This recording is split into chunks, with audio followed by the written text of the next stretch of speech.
What's the number one challenge for businesses today? Workforce development, attracting, recruiting, and retaining people.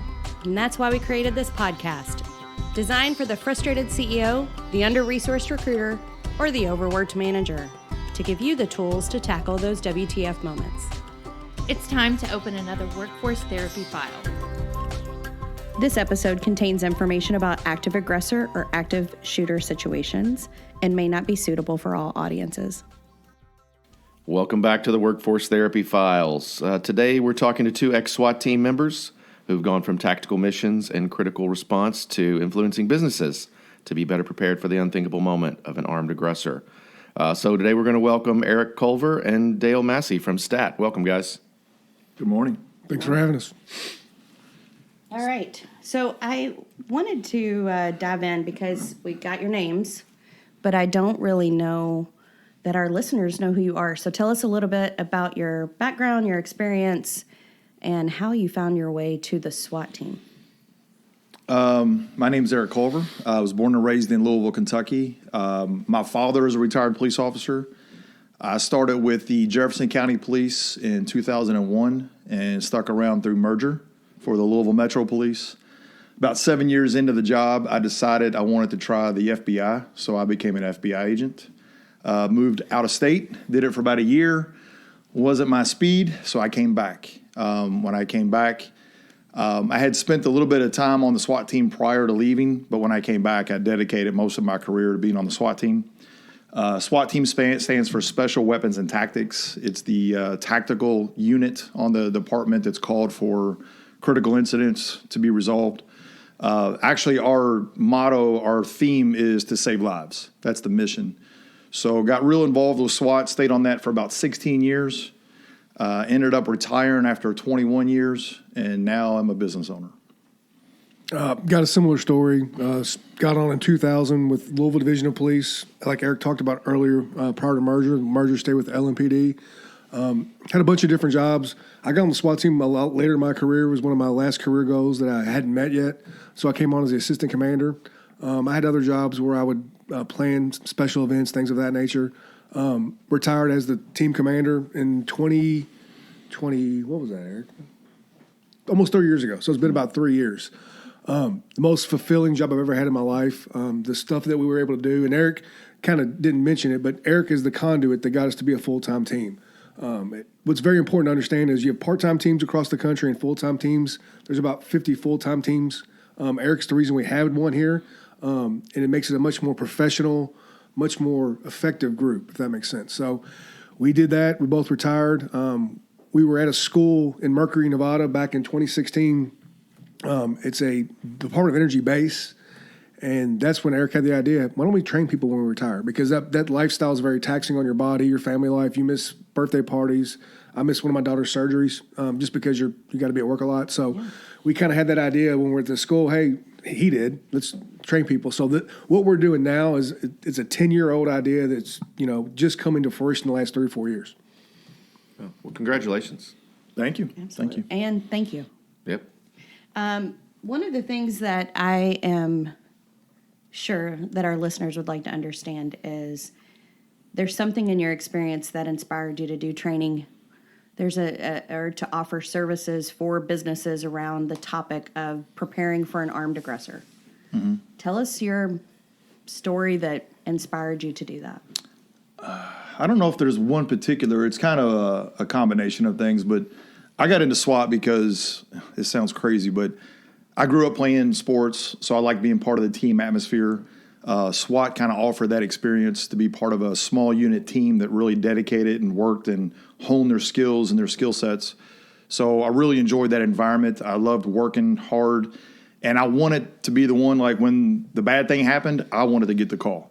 When they were like, go get the homicide suspect or go rescue the hostage, like I wanted to be that person. I just wanted to do that job. So we spent most of our career. I came on the police department a week before 9/11. So that was like a significant event that really kind of like pushed my career in a certain way. So most of our career, though, was spent, we don't deploy overseas or anything like that. We're home. We stay home. My wife says she feels like a military, spouse because I'm never home. But we spent most of our time getting called to various situations around the city, around the region. So we spent most of our career working on what we call active shooter.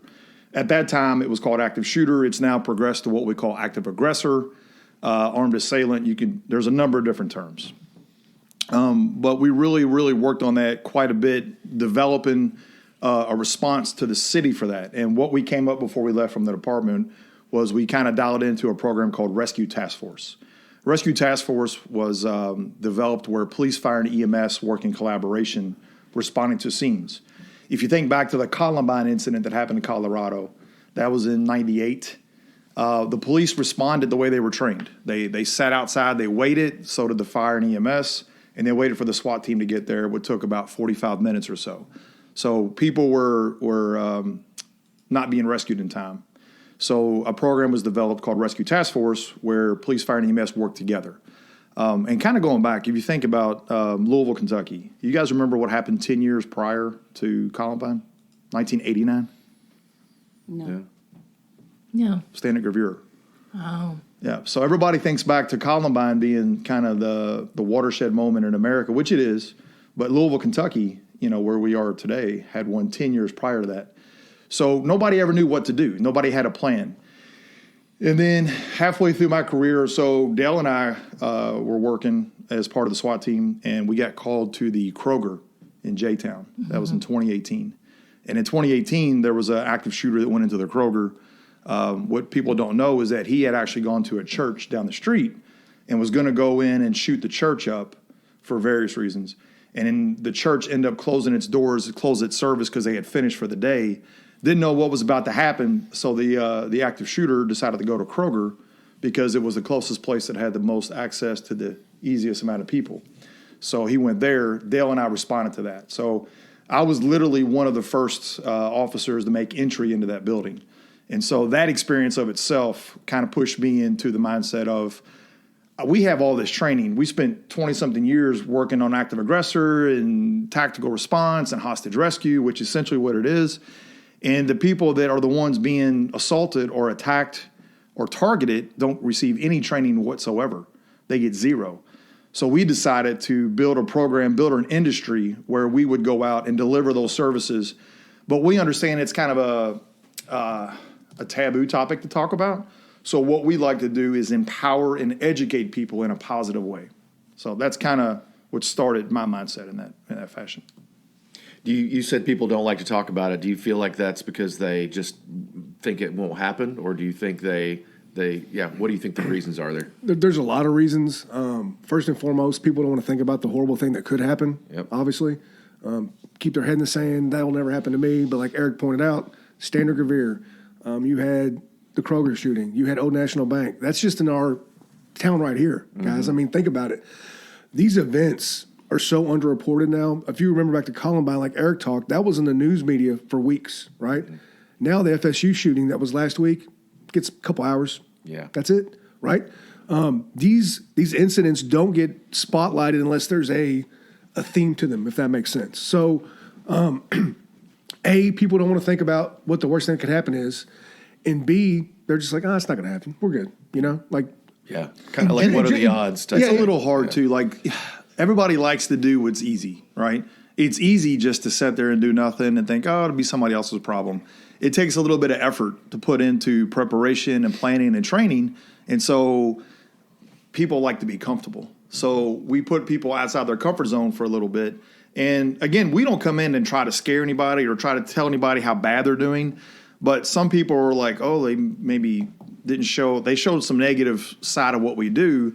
So they think that we'll embarrass them. And that's not the case at all. Mm-hmm. We actually come in and empower that person. So we build them up and make them a champion so that they can basically reach out to their organization and make everybody feel good. So that's the concept behind it. And also, too, through our shared experiences, through our work life, we look at things completely different than a normal person looks at them. Like situations, where I'm at, what I'm doing, like we just have a different viewpoint because of what we've seen. Like I have a perfect example of this, Dale.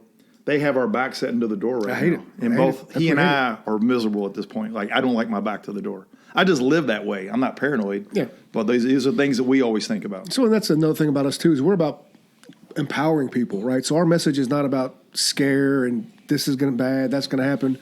What we do is try to lift people up to understand that in the event of something horrible happening, you have choices, you have options, right? Because if it's like a story I'll tell, or when I try to sell this to people, like if your kid doesn't study for their test, how are they going to do? Probably not good, right? If you don't plan for an active aggressor event, it's going to be the same outcome, right? It's just going to be up to chance, right? So we want to give people the most opportunity to live. And the concept of this is no different than what we call emergency action plans, EAPs.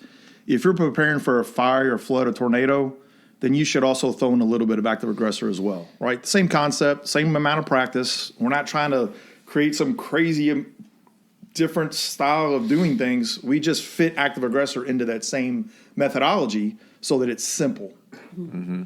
Yeah, easy to remember when the time comes in the heat of the moment. We have a whole philosophy on that we can get to later, but yeah. Okay. So you've mentioned EAPs and training. Tell us about the services that you offer businesses to prepare for this terrible possible event.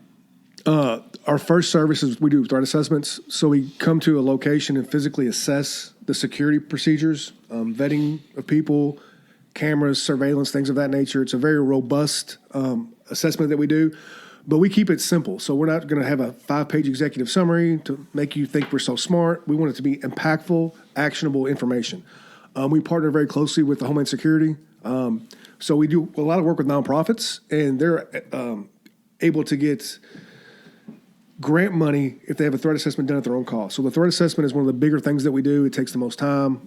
It involves, site assessment, then some back-end work. We do classroom training. We offer active aggressor training, de-escalation, which we'll get into. I didn't want to teach it first, but people love it now. I realized that I wasn't very good at it, so I'm better at teaching it now. So we do that. We have some medical-based training, life safety skills, where we talk about tourniquets, chest seals, and wound packing, the things that are going to keep you alive during an active aggressor event. We also do live scenarios, which is by far our most impactful thing. It became a team-building exercise when we didn't realize it would be. So, people love it. They love going through the scenarios because in training, people don't understand how they're going to react. We tell people don't run, don't do this, and sometimes they do. It's amazing what you see in training in the live scenarios. And we've gotten into some new spaces, too. We do a lot of custom content. We just did a whole revamp of a company's crisis response plan, and we created a classroom training for it. We're going to travel the country to go teach them that. So anything in the workplace when it comes to violence, we have a ability to create content unique for them. I had the honor of sitting in on a couple of your trainings, and there were a couple of ahas that I'd like to share with business owners. One of the things I would share with you is that your first aid kits are not prepared. I sat in on a training where you guys showed me how to properly use a tourniquet and how to pack a wound. And I have been first aid certified multiple times through the Common First Aid Certifier. Sorry, I almost said a name that I didn't want to say. I also have been OSHA 30 certified. I've gone through a number of workplace safety trainings, and none of them prepared me for how to pack a wound or appropriately use a tourniquet.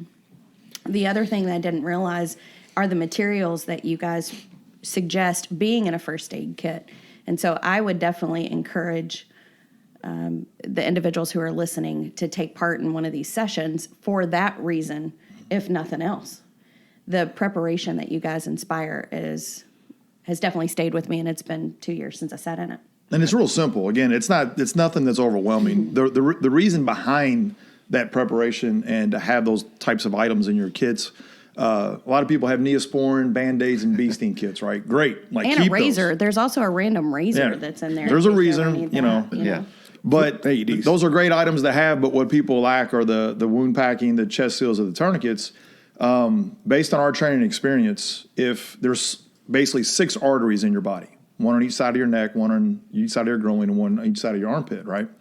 If one of those gets severed, you literally have 3 minutes until you bleed out. So knowing how to put a tourniquet on will help save your life or that of somebody else. If you don't get that on within a minute, you pass out. So all the other stuff is cool, but this is a time-sensitive event that we have to manage, and it's very simple to do. We were in the space in the SWAT world where we carry those on us on a daily basis, And if we can learn how to do it, I promise you can learn how to do it. It's not hard, but it's just something that nobody's brought to the table. But one of the conversations we had after I went through the first session with you guys was how counter it was to every bloodborne pathogens training I'd ever gone through, right? In my mind, I'm thinking of cleanliness and put your gloves on and I don't want to create an infection. You can use Cheetos wrappers if you need to. Like it's like the cleanliness of it is kind of we hate to say it this way, but that's the hospital's problem, right? We got to get you to the hospital first. So what we've been trained, and this is by EMS personnel that we've worked with. We didn't come up with this. This is told to us by EMS professionals, is don't worry about all the bloodborne pathogens and all that right away. Let's get the blood stopped. Let's get it stopped, and so we can get you en route, and they can clean all that up at the hospital. For perspective, we had SWAT medics on our team, so they were EMS trained personnel that would go with us on every operation. That's how we got this knowledge from them. Some of them are on our staff that teach this kind of stuff. But yeah, a lot of what we teach is going to be counterintuitive to what you've always been taught in the workspace, just because it's non-regulatory. And we'll talk about that later. But like Eric said, it's about getting the person to the hospital for the doctor to save the lives. And then a lot of times, does the doctor get mad at us? Yeah, but they're there. Does that make sense? So it's just that, like Eric said, that's their problem on the back end. I'm a retired police officer. There's been a lot of people mad at me in my life. It's okay. Yeah. There are probably a lot of things people don't think about, too, in terms of, you talk about what's in the first aid kit, but also how many first aid kits do I need? Where do we put them? Who knows about them? If there's one person that's responsible and they're not there that day, what happens? Or they get attacked and then they're down, so how are you going to save them? You brought up a great point. We want people to build redundancy in their plans, right? So there's a saying on the SWAT team, if you have one, you have none. If you have two, you have one. For equipment, right? Yep. Something's going to go down. Something's going to break. Nothing ever goes as planned. So we're huge on about communication, right? So like you're talking about, you got to have a plan. And it can't just be you that knows how to do it. It's got to be Jamie. It's got to be me. It's got to be Eric, right? So redundancy in who you train to do that with is super important. And then also, we just say put them with your AEDs. Everybody knows what the AED is, right? Because compliance-wise, you have to have one of those, and generally they're by fire extinguisher. So make it simple. Put all your tools in one area in multiple places throughout the building. Now, depending on the size of the area, we've done threat assessments for locations that were over 1 million square feet. They have 20 different stations. A small office building may have 2. It just all depends upon the people in the space. Yeah, good points. So I have a question. Mm-hmm. I'm listening to everything, taking it all in, and I've heard you both say throughout the conversation so far, don't run, and teaching people that. So I have, unfortunately, someone that I love dearly was in a situation that they received notification in their workplace that there was an aggressor, and they told, in the messaging said, run, hide, or fight. But I'm hearing you say that that's not the right answer. So yes and no. Yes and no. Okay. So I should clarify that. Before I start that, though, I want everybody to understand how it's classified. So if you have 2 people or less shot or attacked at a workplace, it's considered workplace violence. If you have 3 or less, it's considered active shooter, active aggressor. If you have 4 or more, it's considered mass casualty. And that is categorized so that basically statistics can be kept on that. The agency in charge of keeping those statistics and all that information is the Secret Service, right? So the U.S. Secret Service kind of categorizes that stuff and maintains that data. So to start there, Run, Hide, Fight was developed in the early 2000s by the federal government. It was the first system that came out as a methodology, as a response to active aggressor, active shooter. You guys remember what we used to call it before it was active shooter? You guys remember this, the term? I don't. I have some that I could come up with. Remember going postal? Oh yeah. All right. As soon as I say that, everybody immediately remembers that, right? So what do you guys think the first active shooter was in America? Like, if we go back retroactively and kind of figure out what the first one was, do y'all know what it is? Well, it was the post office, right? No. It's actually down in Austin, Texas in the 60s. It was the clock tower at the university, right? That's right? So that's kind of what we consider the first active shooter incident. And since then, it's gone crazy evolution of where it is today, right? So Run, Hide, Fight was developed. Think about this. The first one was in the 60s. We didn't come up with a response until the 2000s. about what to do as a civilian, right? Seems very timely. Yes. Yeah. Yeah. So that's why we took on this role of we want to integrate some training into the society, right? So Run, Hide, Fight was really good at its time, right? It was a great system for nothing that was ever before, but it was very linear. First you run, then you hide, then you fight, right? It's that step process. Well, you got to think most people in society don't train that way. They don't have a mindset. Most of the training that we provide is not a skill set, it's a mindset, right? We provide a mindset for training. And so the average person kind of is intimidated by that system, right? And it's very linear. It doesn't give you any options. So what we've learned is that the human mind learns in patterns of 3. Think about it when you're a kid. You learn about the 3 blind mice, the 3 stooges, the 3 musketeers, the 3 little pigs. Field goals in football are worth 3 points. 3-pointers in basketball. 3 strikes, you're out. I could go on and on and on about the pattern of 3. In addition to that, the letter E is the most common letter used in the alphabet. It's used more than any other letter. Look it up. We did. All right? So we came up with a system called Escape, Evade, Engage. And what that does is it helps that phenomenon of learning. So you have the pattern of 3, you have the letter E. You don't have to think a whole lot. But we wanted to give you options and have it a dynamic, fluid system so that it works in any situation, wherever you are. If you're on vacation, if you're at work, if you're in the grocery store, it works everywhere, right? So it's a decision-making system that allows you options to decide what works best for you. And when we say don't run, that's more for training. When we're in training mode, we want you to develop how to make decisions. So we don't want to overwhelm you with the process. We want you to walk. So number one, you don't get hurt, right? We don't want you to trip and fall. So you walk in training. In real life, if you decide to run, right? But we're just saying that we want you to be a thinker, right? Not just a reaction person. So that's kind of our system. That's our method. Does that answer the whole run thing? Yes, Okay. thank you. That's why I was confused. I was like, hang on. Yeah. What's happening? No, if you run, but see, like if you decide to run, a lot of people, like I'll give you an example, the Old National Bank incident. What we learned from that was, and every time one of these things happened, we learned something new. That was the first time they started shooting. No, that wasn't the first time shooting through glass, but they were shooting through glass at that incident. What people were doing from Old National Bank is they were running across the street and then stopping and turning around to watch. And they got shot at while they were standing across the street. That was the first If time you ever. decide to run, we want you to run as far and as fast as you can, right, until you're out of line of sight. Like Forrest Gump. Yeah. Just Exactly. keep going. But by far, get out, get away. That's if you're not there, nothing bad can happen to you. So that's what I preach to my kids. Eric preaches to his kids. If you can get away, go and keep on going. Speaking about kids, I have a 9-year-old, and I think about these things every year. First day of school, I'm always thinking because they have a school resource officer there, usually on the first day or on days when there's events. But there are a lot of days in the school district I'm in where nobody's there. And so, I think about a lot of the things you guys are talking about. I mean, I see the gate to the playground has no lock on it. I said all these things. And so you mentioning kids made me think, do you guys do this for school systems? Do you do it for educators? How do they get this? How do they get access to this? I'd love for my school to have you guys come and educate the teachers and staff. We do a lot of work for schools. We've done work in Catholic schools, Muslim schools, public schools. We're actually still sworn. We're actually police officers still. I call us seasonal. We're seasonal yes. police officers. Like 5 days a year. Not part-time. So I live in Spencer County, so we're Taylorsville officers, and we provide this exact same training for our school system where my kids are at. Okay. So we're trying to make Taylorsville and Spencer County a test case for the country, because the downside about all this is there's no regulation. So the Kentucky State Legislature said you have to have school resource officers in every school, but they don't fund it, right? So like in Spencer County, we've got 3 for 5 schools, right? Yep. So the same issues. We love doing schools. We're doing stuff with them this summer. We're actually developing content for kids now too. Middle school and high school space because they can understand it better.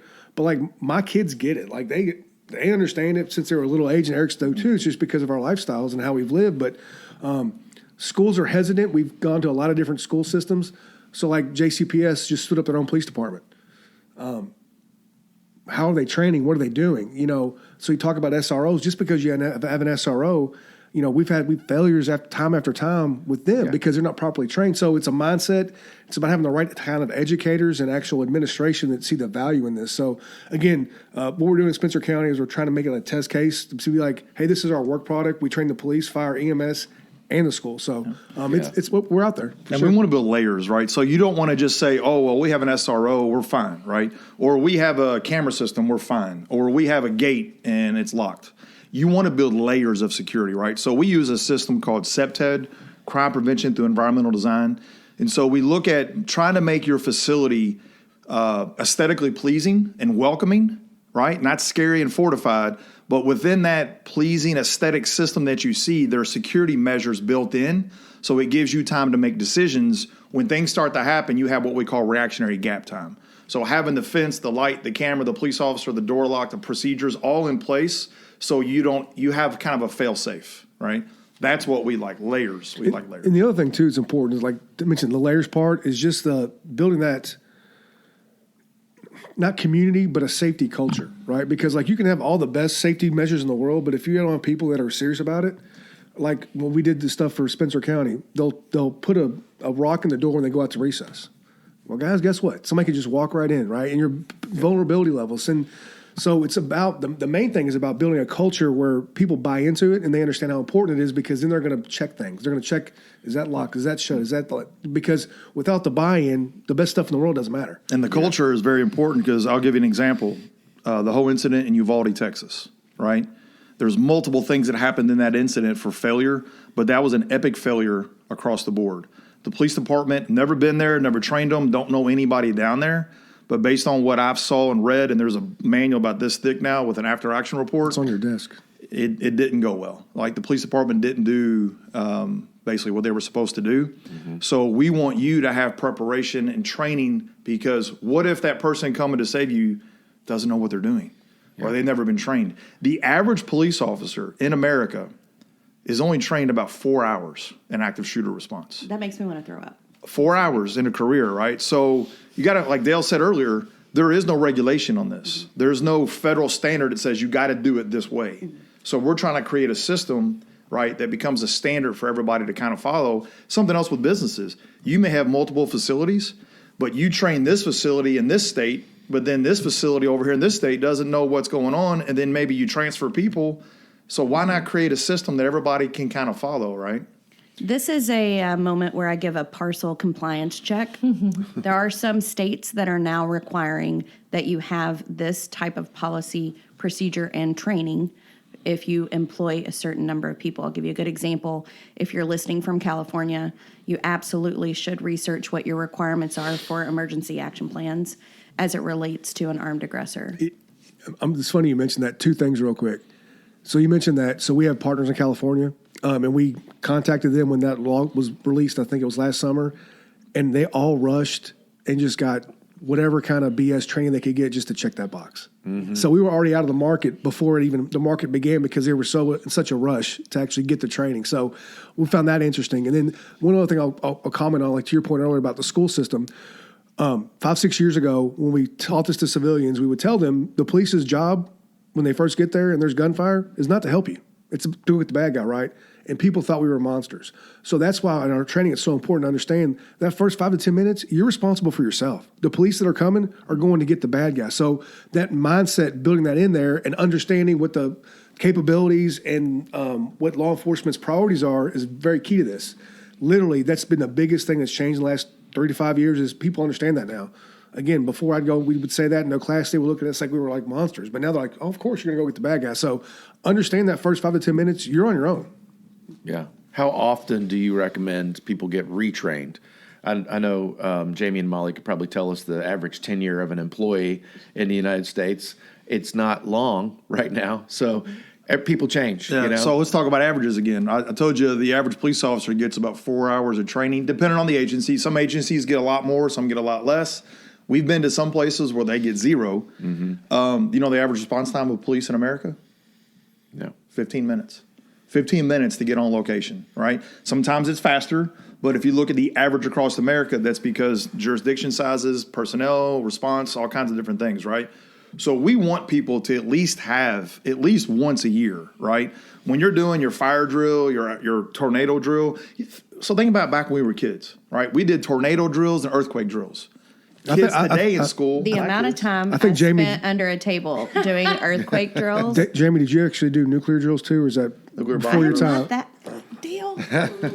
But that was a waste of time, though. Just so let's be practical, right? So my kids are in school, and they do lockdown drills, right? How to do a proper lockdown drill. So that's a normalcy for school kids. You have grown adults and businesses who don't even want to attempt to even face anything like that. So we like the average of at least once a year having the mindset, but we've developed a video program now because we love the engagement of the class. I like talking to people. I like engaging. We actually have a good time doing this, and when we get done, we feel like people are pretty happy and confident, and kind of we throw some jokes in there, right? So we really love the class live. But we created a video system that you can watch so that when you bring on new people or you want to watch it throughout the year, you can do those options.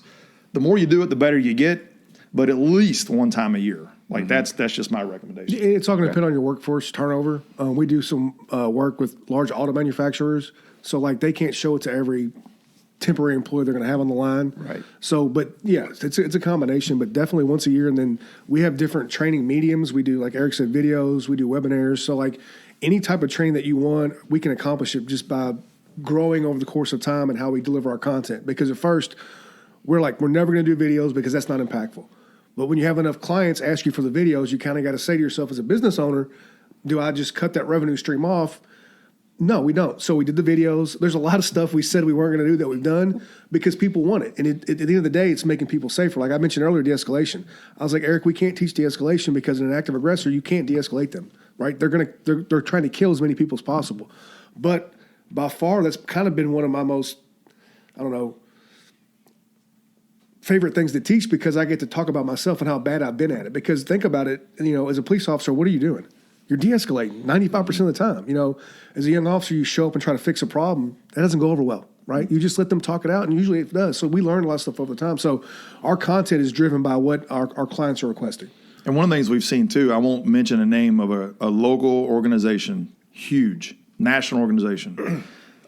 They had maybe 2 or 3 people that were trained in this industry, active aggressor, active shooter, but they never communicated to anybody else in the facility what the plan was.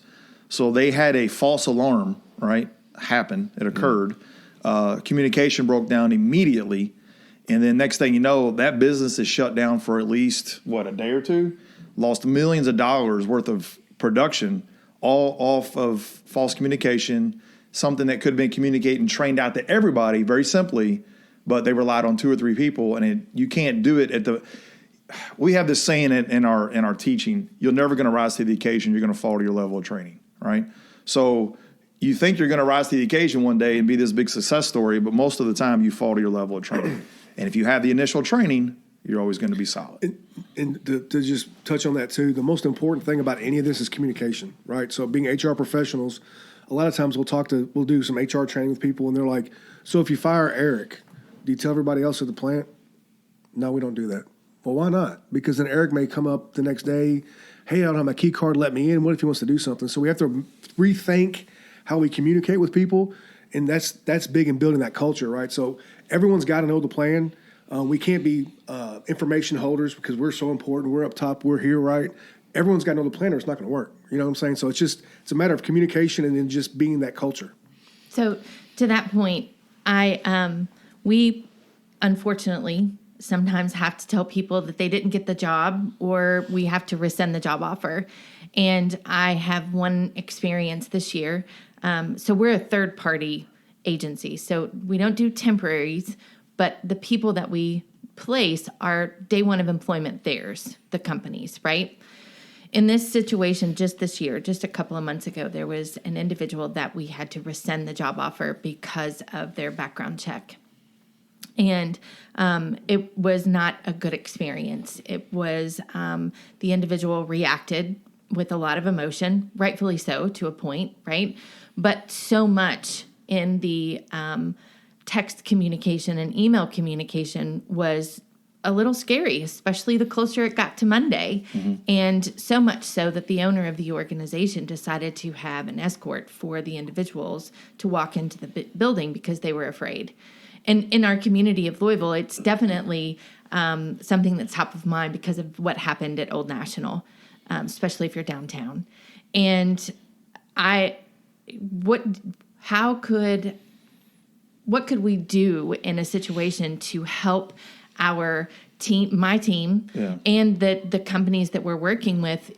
I mean, I know it sounds like nothing, but like you said, this person got fired. No, it's totally. They could come back it's totally. tomorrow. It's a significant event. So one of the things we'll suggest initially is we're so used to operating in our ways of doing things because, well, we've always done it that way. Well, why do you do it that way? I don't know, just because we always do. So you have to change with the times, right? You got to figure out what's going on. One of the things that we do is we suggest when you're an HR personnel and you bring in somebody for termination or you know it's going to be an emotional event, don't bring them into your facility back in your office because now you've brought them into your facility and you're kind of trapped, right? Most of the time, you have one way in, one way out. So you bring somebody in, you set them down at the desk, you put them with their back to the door, you're sitting facing the door, and now you've just cut off your exit, right? So you can't even get out of the facility if you want to. Not only that, but you brought somebody into your facility that could be armed, right? And you don't even know it. So one of the things we'll suggest doing is maybe doing an off-site termination. Or maybe if you can't do that, set up something like in the lobby or beyond or the parking lot where they don't have immediate access to the facility, right? And Dale talked about communication. Make sure everybody knows what's going on. Not necessarily the reason why, but hey, this is what's going on with this person. Please don't let them back in. Don't let them piggyback on your key access, things like that. So that's number one. That's the first layer. Is just having a procedure. And then the second layer would be, if it does happen, what do we do? What's our escape plans? What are our exit routes? How do we escape, evade, engage? That's kind of the initial process. It's really a paradigm shift amongst HR professionals, quite frankly, because you've had that long-tenured belief, we don't want to embarrass anybody. We want to do this in a place where no one else sees it. The other important part to this piece is you never do it by yourself, right? You always have to have someone with you. We call it contact and cover in the police world. So if Eric and I are out on a stop, if he's contact, he's the one talking to the person. I don't say a word. I'm just covered. I'm watching the person's body language, what they're doing.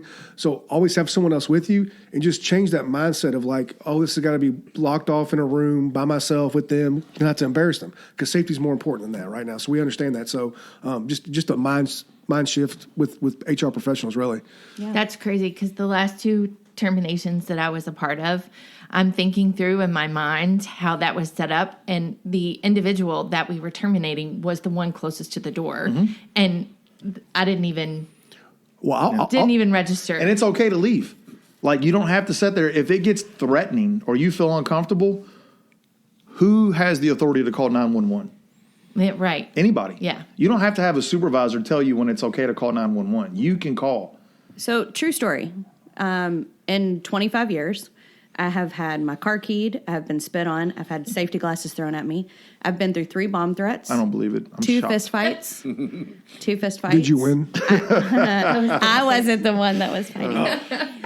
I've also had a situation where I was speaking to someone who was armed, and I was not prepared for that. There wasn't anything I'd ever gone through to prepare me for that. And it wasn't until another partner came in that we were able to truly uncover that the person was armed. Yeah.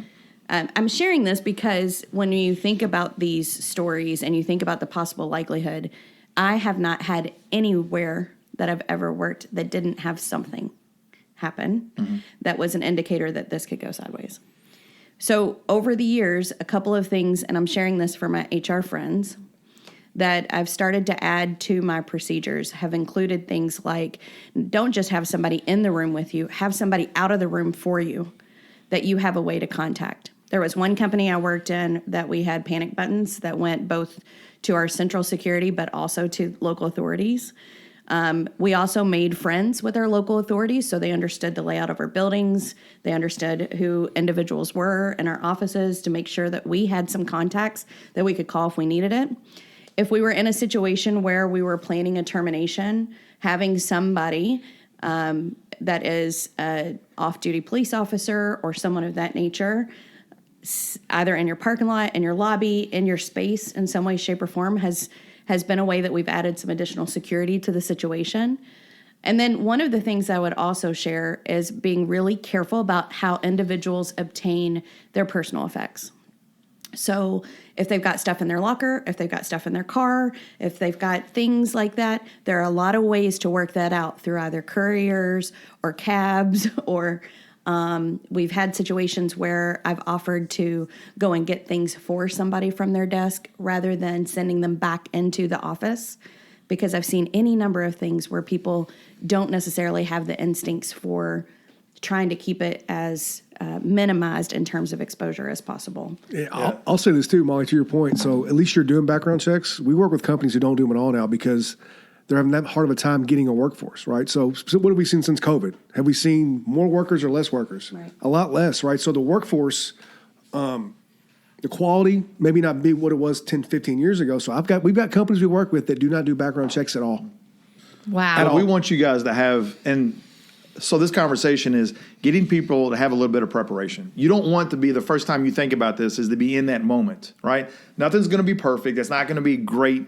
We can't plan for every situation. But I want to have at least some decision-making done prior to an incident, right? You want to have a little bit of preparation. That's it. I'm sorry. I know we're running short on time, but when one of the big things that's an initiative for our organization in partnership with the companies that we help support from an HR and recruiting perspective is the essential workforce and really embracing the second chance employer. I know, and that's why I'm bringing it up. Because as I'm sitting here thinking through these opportunities and what it is that we're going to have to do as a society, because we're not making humans the way we used to. So providing individuals that are second chance, but I'm also thinking there's something more that needs to go along with that for the employers to help empower them to make better decisions when, right? Not if, but when.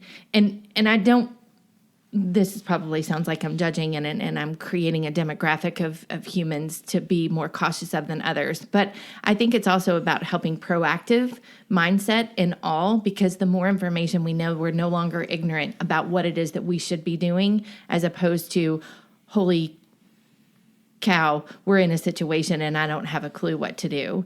And I want to empower our employers to be able to make better decisions. And I also want to provide second chance. That's fair, right? How many times have we all screwed up? Yeah, totally. But understanding mentally what should be happening as an employer and a leader to embrace and honor that, there's a tough balance. And I'm hearing, as you guys keep talking, that there's another piece of this that needs to be included to educate our employers for that second chance. It's very nuanced. So we have a saying, you don't know what you don't know. Yes. That's very popular amongst us. But it has to be very nuanced in your approach. So we have a client that's in Georgia that employed at one point 6 of the top 10 most wanted people in the state of Georgia. Mm-hmm. They had an employee kill another employee in the parking lot. So you have to be a second chance employer. You've got to weigh those. Like, what crimes am I okay with allowing to be here? What crimes am I not? There's certain crimes that we're going to say you should never hire that person. I'm just homicide, anything to do with any kind of sexual assault. Like that's to me, that's bringing in so much liability to your workspace. So you have to really look at the person, the crime, and kind of fill them out, right? So you can gain a lot from a person from an interaction. You know what I'm saying? Mm-hmm. If they're there and they're very contrite, I know, thank you so much for giving me the second chance, or they're just like, oh, yeah, I'm here to have a job. You're going to gain a lot just from that initial interview, right? So have a standard on what you will allow to be there, and then there's certain things that you just say, no, I'm not going to have that happen. And to your point, too, you used a word called balance. Like, I love that word, balance, in pretty much everything you do. As a police officer for over 20 years, one of the things that I always try to do was every engagement, every conversation I had with someone, I was respectful, right? I was trying to either be sympathetic or empathetic to the situation. But beyond my respect and my empathy or sympathy, I always had a plan of action. If this goes wrong, if this goes bad, if this person's lying to me or they're trying to take advantage of me, what is my exit? What is my escape? What is my evade? What is my engage, right? So I always had a plan on what I would do. I had preparation, but I always gave people the benefit of the doubt unless they gave me a reason not to. Mm-hmm. And the minute they give me that sign, I now know the situation I'm in. Don't second guess yourself. I would rather you be wrong and be alive than try to be respectful and be nice and not make it through the situation. So we have a saying in our training is, we'd rather you make a bad decision than no decision. because you can fix a bad decision. If you make no decision, you're dictated to on how you act, right? Yeah. Thank you for that. I feel like we could talk to you guys for episode after episode after episode. Let's go. But in the interest of today's time, one of the things I would like to ask you is any parting thoughts for our listeners. Keep in mind our target audience are business owners and decision makers. So if you wanted them to leave this episode with one thought, what would you leave them with? I would say this. There's a difference between compliance-based and regulatory-based training and what we do, right? So like you have to go through your OSHA training. You have to go through sexual harassment, all those kind of things to check a box. And oftentimes that training's not impactful. It's a video on a computer. You hit play and you watch it, right? Do you think people get that? Do they remember it? No, they're checking their emails. So they're hitting mute while they're watching. Yeah. Same thing we did in the police department. They gave us all that kind of training. If you want impactful, real training that can save lives, look in companies like us. And if you don't use us, that's fine. Use somebody else who's going to come in there and actually prepare your people to live. What we found in the beginning when we first started trying to sell this, it was very difficult because there's no money in training budgets, right? In the police department there is, somewhat, but that's kind of gone away now too. We come in, we do a service, and it costs money. You don't make money off training, but you make better people. They're more prepared, right? So the thing that we try to sell people on with our training is it's also, it goes with the people wherever they go. Like Eric said, we've been to Kroger, Columbine High School. There's different things that happen. The training you provide in our training goes with you wherever you go. So we used to have to appeal to like those really forward-thinking people who cared about their workforce. Does that make sense? Like they really had to care to hire us because of the money. Now people are kind of starting to see that, this is probably more important. We need to do this. So we're just different than compliance and regulatory based. But again, it's so important because these things are going to continue to happen, unfortunately. And if you don't prepare your people, then what that leaves you with, right? And the other thing I'll say too is our training, the way we do it, we actually employ people who, I think you were there for that one, Jamie, where Darren talked from Old National Bank. We have survivors that have vetted our material and have told us that's exactly how it happened. So we have the view from a responder's response. We marry that with a survivor's response to have the most realistic and most real-based training that we can offer. Yeah, the thing I'll kind of echo a little bit what Dale's saying in a different way is it's always kind of the budget that a lot of people want to deal with. Some of the corporate shock that we've had when we step into the industry is how slow people are to make decisions. Where we come from, it's immediacy. Do something now. Where corporate world works a little slower, right? So that was a little bit of a frustration for us. Well, that budget was built 8 months ago. Yes. Yeah. So the budget is something we're not used to. We're not trying to come in with crazy numbers. We like to build around budgets. We can do phases. We can build customize to your budget. But what we really try to explain to decision makers is that this is an investment in your people, right?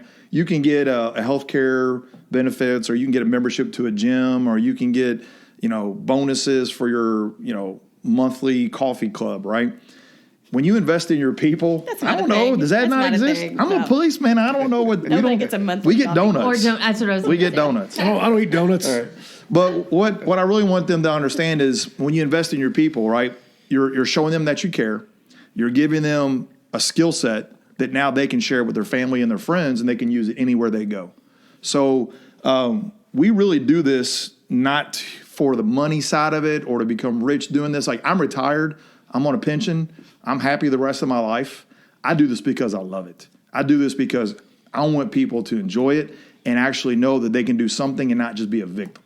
Yes. And what better benefit can you give other than safety? The employees feeling safe. That's a great benefit. Well, that's the other thing too. Like our typical sales cycle is 6 months. We could walk out this door right now and get shot and killed. Can you afford to wait 6 months for that budget cycle to hit to pay for this training? Or what could happen tomorrow? So, like Eric said, man, we do this. We love it. We're the kind of people that, granted, after retirement, we're kind of like, oh, what are we going to do? We're very driven. So, like, we poured everything into this, and this is always, it's I can only take so many naps when I'm retired. Like, I got to do Right. something, guys. So if someone wants to contact STAT, for the listeners saying, okay, we need to do this, my organization needs to do this, what do they need to do? Quick shout out. So Dale and I are on the mic right now, but Tammy sitting over in the corner here is she's our operations director, right? So she's built our website. She's kind of the backbone of our operation, handles a lot of the issues that we deal with. Stuff we're we're too the stupid to curriculum, do. the content guys, but she builds it. We have a website. It's www.activeaggressor.com. That's AGGRESSOR. People misspell it all the time. You can contact us on our cell phones, or we have a business number. Do you know the number, Tammy? No. We weren't prepared for that. We will add it to the show notes. Yep. And I just wanted to tell you guys, thank you so much. I'll tell you guys, after personal experience of attending your sessions, I have gone home and talked to my family about their 3E plan for whenever they're at the movies or any place like that. So I personally know that this is life training, not just work training, and I appreciate what you're doing for our community and the communities that you're serving. So thank you so much for joining us today. Jim, close that file.